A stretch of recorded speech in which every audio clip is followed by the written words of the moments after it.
Hello, children. In the part 1 of Unit 4 video, we have seen and learnt about the author, central idea, and even we completed the warming up activity. In this part 2 video, we will start with the explanation of the lesson. Before we start with the explanation of the lesson, the storyteller, let us ponder on today's thought. You will never get a person of your type in this world. You either have to adjust or compromise. Adjust when someone wants to be with you, and compromise when you want to be with someone. With this thought, let us begin the explanation of the lesson. The storyteller. In this story, there are characters as children, those who are boarding the train, their aunt who is carrying them, and a stranger, that is the bachelor. It was a hot afternoon, and the railway carriage was correspondingly sultry, and the next stop was at Templecombe, nearly an hour ahead. The place from where they were boarding the train, it was 1 hour away from the Templecombe. Templecombe is a village in Somerset, England. Children, carriage means a railway coach or compartment. Correspondingly means similarly. Sultry means the climate was hot and humid. Here in the railway carriage, the temperature was hot and humid, that it was not pleasant, it was hot and humid. The occupants of the carriage were a small girl and a smaller girl and a small boy. Their aunt occupied one corner seat, and the further corner seat on the opposite side was occupied by a bachelor. What do you mean by bachelor? Bachelor is a man who has not yet married. The one who possesses a degree is also known as a bachelor. Now, this bachelor, he was a stranger to their party. But the small girls and the small boy emphatically occupied the compartment. Emphatically means in a noticeable, forceful way. Emphatically, even in a noticeable manner, occupied the compartment. Both the aunt and the children were conversational in a limited, persistent way, reminding one of the attentions of a housefly that refuses to be discouraged. Now, here there was a slight conversation between them, and the conversation, it continued firmly, means maybe they must be putting their own points or discussing something, and all of them, they were firm, firm in their decisions. Most of the aunt's remarks seemed to begin with don't, and nearly all the children's remarks began with why. The bachelor said nothing. Children, it even happens in our life. Many times elderly people, they try to inculcate all kind of good habits in children, telling them not to do this, not to do that, you should behave properly. Same kind of instructions were given by aunt.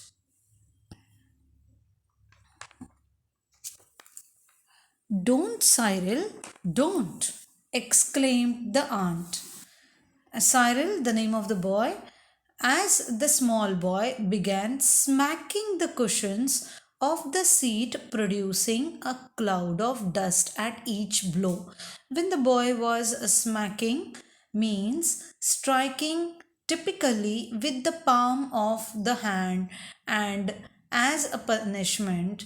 Now, over here, he was just striking the cushion, due to which a cloud of dust was getting created at each blow. Come and look out of the window, she added. Here, Aunt, she insisted him to go near the window and look outside.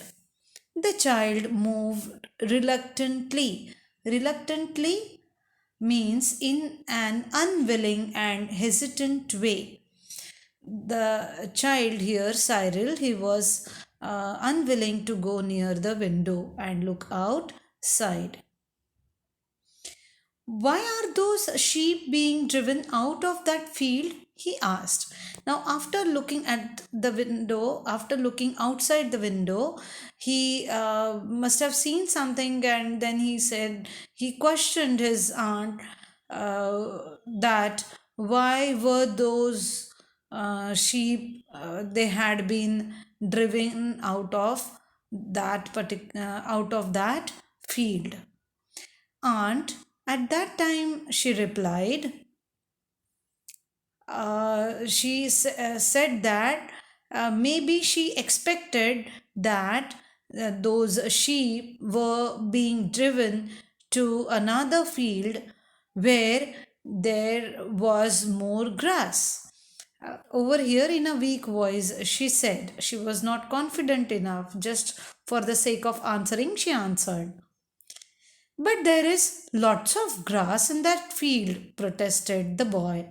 The boy here then he protested that the grass over there was there was lot of grass in that particular field. Why did they move? There's nothing else but grass there. Aunt, there's lots of grass in that field. Perhaps the grass in the other field is better, suggested the aunt facetiously. Facetiously means foolishly. Now, just for the sake of answering, the aunt answered that perhaps the grass in the other field was much better. Again, he started questioning aunt and irritating her by asking that why was it better? Immediately, the answer, unavoidable question, immediately it came. Aunt, she deviated her attention by saying that, oh, look at those cows, exclaimed the aunt. She just wanted to deviate the attention, so she just through this sentence. Nearly every field along line had contained cows or bullocks, but she spoke as though she were drawing attention to a rarity. Now, over here, she just wanted to deviate his attention and she said that just look at the cows. Why is the grass in the other field better? Persisted Cyril. Again, he asked one more question, that why the grass on the other field was better. The frown on the bachelor's face was deepening to a scroll. Now, this bachelor, he was getting irritated, he was getting angry after listening to silly and lot of questions that were asked by the boy. Here, rarity means unusual object. Continued now over here, Cyril, he kept on asking the questions. Whereas here, Let us move on to the next para, that is, he was a hard, unsympathetic man. This man, he was unsympathetic. So he didn't have much sympathy towards them, it seemed. She was utterly unable to come to any satisfactory decision about the grass in the other field. Here aunt, she couldn't come to a specific decision. No satisfactory decision was given to Cyril. That's why Cyril, he was not satisfied with the answers given by aunt. The smaller girl created a diversion by beginning to recite on the road to Mendeley. She only knew the first line, but she put her limited knowledge to the fullest possible way. She repeated the line over and over again in a dreamy but resolute and very audible voice. It seemed to the bachelor as though someone had had a bet with her that she could not repeat the line aloud 2000 times without stopping. Whoever it was who had made the wager was likely to lose his bet. The girl, she was repeatedly saying this line on the road to Mendeley in various ways that irritated the bachelor. Here, then aunt, just to make the children quiet, she then insisted children to listen to a story that she would narrate. Uh, then the children moved listlessly. Listlessly means lacking energy, enthusiasm. The children, they were not at all happy, and they were not willing to move from their places, but just because aunt insisted, they just tried to listen to what the aunt said. Evidently, her reputation as a storyteller did not rank high in their estimation. Whatever story was narrated by aunt, the children, they were not satisfied. In a low, confidential voice, interrupted at frequent intervals by loud, petulant questionings from her listeners, she began an enterprising and deplorably uninteresting story about a little girl who was good and made friends with everyone on account of her goodness, and was finally saved from a mad bull by a number of rescuers who admired her moral character.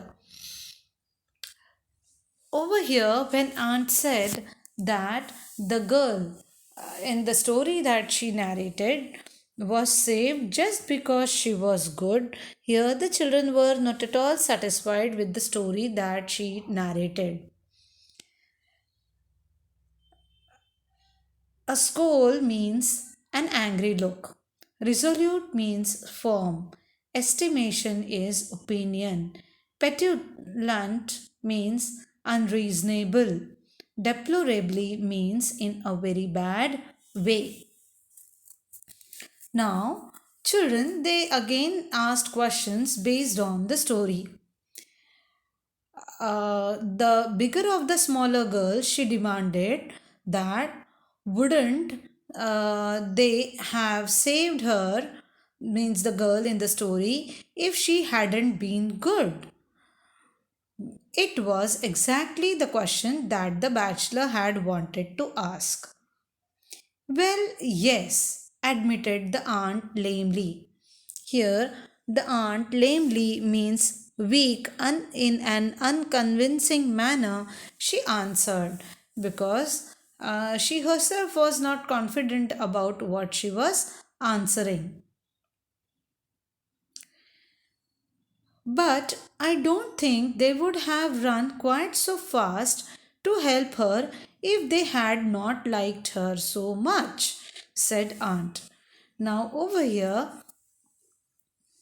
Aunt said that saving of a person depends on the quality of the person. If the person is good, the person should be saved, and if the person is not that good, the person, maybe other people, they would take much time. Here, the bigger of the small girls, she said that, oh, that was the stupidest story she had ever heard of, with immense conviction.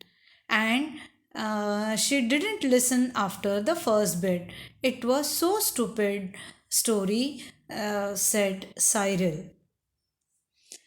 Children, and the children, they were not at all happy with the story that was narrated by their aunt. Let us see what happened next in the next video, that is in part 3. Thank you.